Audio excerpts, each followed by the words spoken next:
Once upon a time, there was a brave knight called George. George had lots of adventures and he traveled by horse across many lands.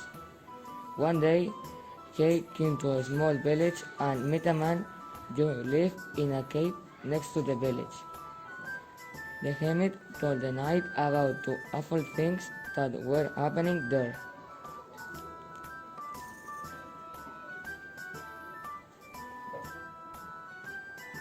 A terrible dragon had come to live in the lake and attacked the village every day.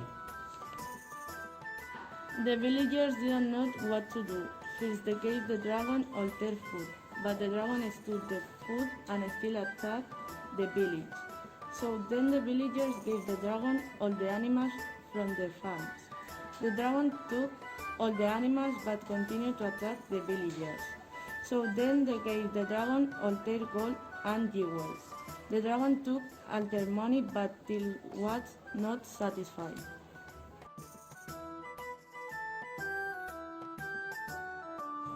The king was furious, so he wanted his people to be safe. The king sent his army and tried to capture the dragon.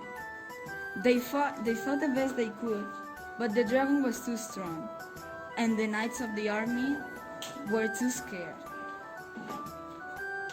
They ran away. With nothing left to give, the king sent his only daughter, the princess. When George heard this, he walked as fast as he could to the cave.